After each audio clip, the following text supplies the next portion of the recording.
Planning a trip to Hawaii but totally lost on which island to pick? You're not alone. Every island looks like paradise, but the truth is they're wildly different. In this video, we're breaking down the 4 most popular islands: Kauai, Oahu, Maui, and the Big Island, so you know exactly where to go. We'll cover not just what there is to do and where to eat, but also the insider logistics most guides skip, things like reservation systems, the best time of the year to visit, and even safety tips you'll want to know before you book. By the end of this video, you'll have a crystal clear answer to the question, which Hawaiian island is right for me?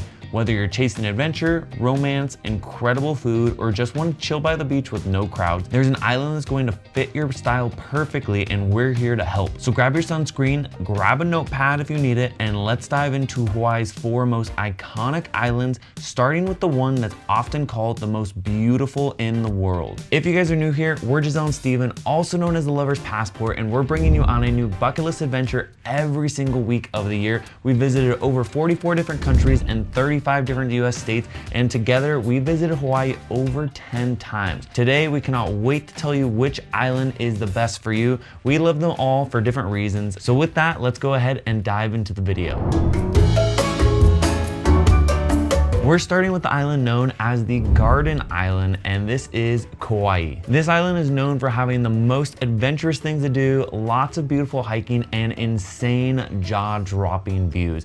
This is one of our personal favorite islands because we love to adventure, we love to go hiking, and we're always looking for that next view that is going to blow our minds. So when it comes to things to do in Kauai, we have a full guide actually that I'll link right up here as well as in the description box below, but you can't miss a few things. They have some of the best ridge hiking on all the Hawaiian islands if you are into that. I highly recommend downloading all trails before you go find one that will meet with your skill capability and your comfortability, because ridge hiking does involve a lot of intense hikes, especially out in Kauai. You want some good hiking shoes, and if you only have time for one hike while on the island, I would definitely recommend checking out the Kolalau Trail. You're only allowed to do about the first 4 miles. If you are doing it as a day trip, you can also try to get permits for a backpacking trip out here, which we have unfortunately not been able to do yet. I will put the description to get those permits over here as well as in the description box. Definitely recommend doing that. That is on a completely different side of the island than you will find all of the ridge hikes, so just keep that in mind. This island definitely has the best option for helicopter tours if you're looking for a special adventure.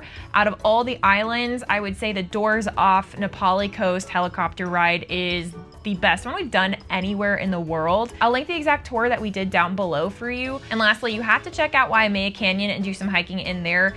The canyon is known as the Grand Canyon of Hawaii, and it truly is fantastic. And there's some really cool stops along the way through Waimea Canyon where you can see some really cool waterfalls and whatnot off the side of the road. So definitely recommend doing that if you are gonna go drive out to the Nepali coast. In terms of the food though, I will warn, Kauai is a little bit of a struggle bus. A lot of the places close early. Many of the places do not have the best food, and if it is, it's very, very expensive compared to the other islands. So that was always a struggle for us. As we would finish doing a sunset hike, we would get off the hike and be like, all right, we're starving, let's go find some food. And there would literally be nowhere for us to go and grab food. So that is one thing I will flag if you guys are looking at going to Kauai. There are some really phenomenal local restaurants. I always love going to G's Juice whenever we visit. There's also tons of local food trucks on the island where if you can find one that's open, they're usually really good. And another favorite is just going into Foodland and getting some poke from their poke counter. Regardless of which Hawaiian island you're on, it's always really good. Lastly, if you want a more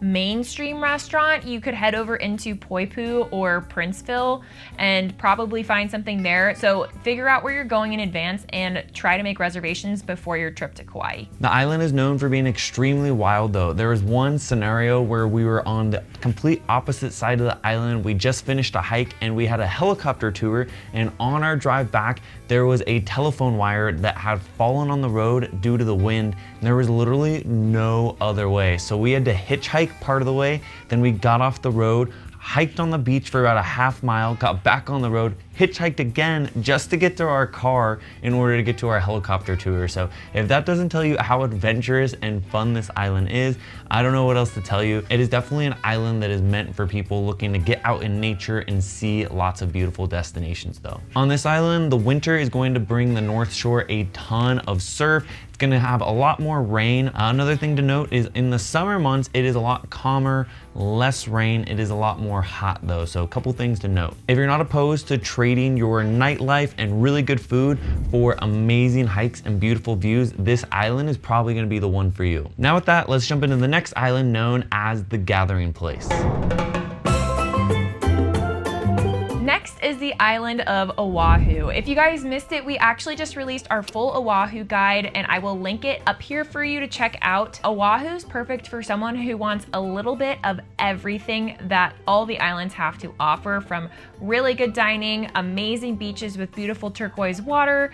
It's a little more city-like if you want some more shopping, but it also has some incredible hiking and ocean experiences as well. I would say if you've never been to Hawaii, I would start by visiting Oahu. Depending on how long you're gonna be visiting Oahu for, you might wanna get a rental car if you're planning on leaving Waikiki and doing some fun adventures up to the North Shore, or heading out for a dolphin tour perhaps. But we really dive into this in our full Oahu guide, so make sure to check that out. This next island is known for being one of the most romantic and having some of the best resorts out of all of the Hawaiian islands. Welcome to Maui. There's quite a few things to do on the island, including the road to Hana. You can also go snorkeling in Molokini. We loved watching sunrise in Haleakala. This is also the island you're going to want to go to for whale watching from December to March.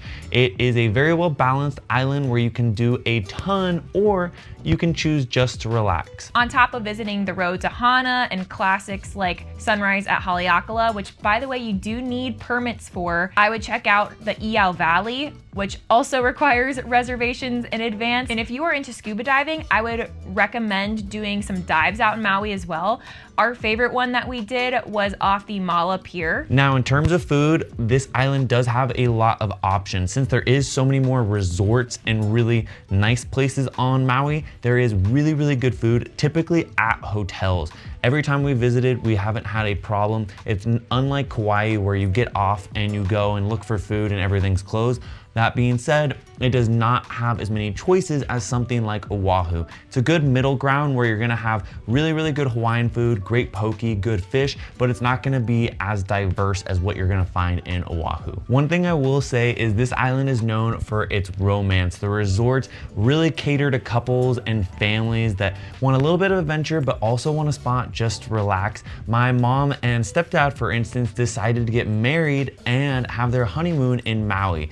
Every time that we've gone with another couple and definitely planned a little bit more of a romantic or chill trip. So that is one thing to keep in mind when you're planning a trip to Maui. So if you are someone looking to go on a honeymoon, or maybe you're a couple looking to go have a more romantic stay, or even traveling as a family and looking for a little more upscale of a trip, Maui is gonna be the island for you.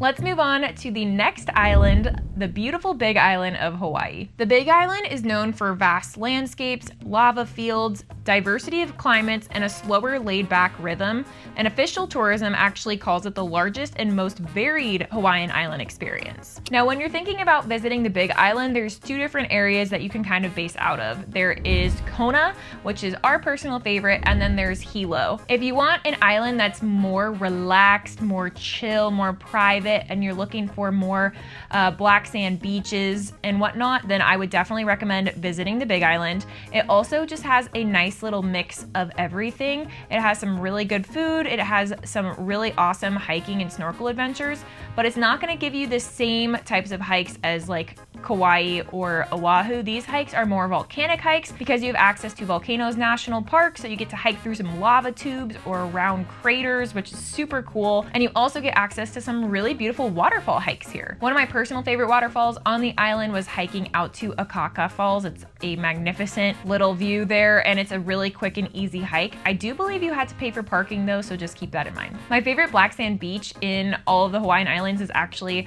on the Kona side of the Big Island. It's called Punalu'u Black Sand Beach, and this area is known for snorkeling with turtles. It's really beautiful. Some other things you have to do while you're visiting on the Kona side is making sure you check out the manta ray night snorkel. This activity was so cool, and you can either do it as a snorkel or a scuba dive if you're a certified diver, but it was a really cool, unique experience that you can't do in many places in the world. You'll also want to check out sunrise at Mauna Kea. It was incredible. There are some tours that'll take you up there if you're not planning on renting a car for this trip, so I'll make sure to link that right over here for you. The last thing I would recommend doing while you're checking out the Kona side of the Big Island is heading out on a snorkel tour to Captain Cook's Bay.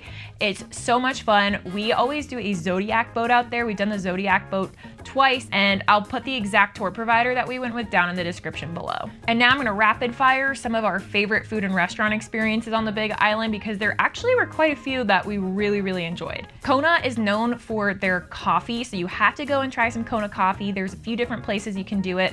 I always loved going to Lava Java or just Kona coffee itself. If you're looking for some shaved ice or some really good acai bowls, you'll have to check out a few different spots. One is Makani's Magic Pineapple Shack. Another is Ululani's Hawaiian Shave Ice, and that one was probably my favorite on the island. In terms of fish and poke, some of our favorite spots were Umeki's Fish Market Bar and Grill, the Poke Shack, and On the Rocks.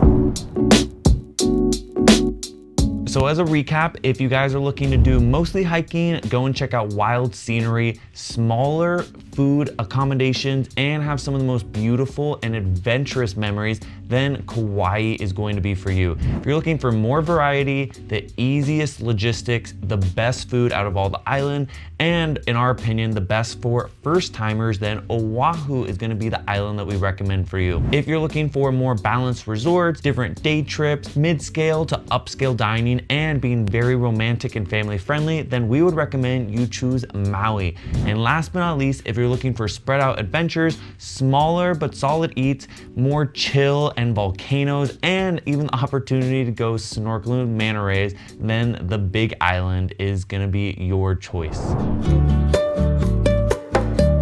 So lastly, let's just get into a planning section, things we wish we knew before we visited all of the islands, because we've been to all of them multiple times. Number one is to book all of your reservations early, whether that's dinner reservations, activities and tours, your rental car, your flights. The tourism in Hawaii is pretty strong, so if you're booking in advance, then you will make sure that you're setting yourself up for success. Try and book with local providers on the island. That's why I like booking my rental cars through Turo, so you're directly benefiting someone there. Or if you are eating somewhere, try and find a local spot instead of like a chain restaurant. Number two is car rentals. Do you need one? We're pretty go and active in our itinerary, so I would say they were essential for every single island. The one island I think you could get away with not having one is actually Oahu, because there are so many tours that you could do. But if you're planning on being pretty adventurous, I would strongly recommend booking a car on all of the islands. Number three is seasonality and ocean changes. So if you are visiting during a certain part of the year, you're gonna have completely different conditions, and that changes on each island. So for example, on Oahu during the summertime, you're getting much flatter waves, prime snorkeling conditions, whereas if you're visiting in winter, there's gonna be some crazy waves, for example, up on the North Shore. So just keep that in mind when you're booking water activities. There's also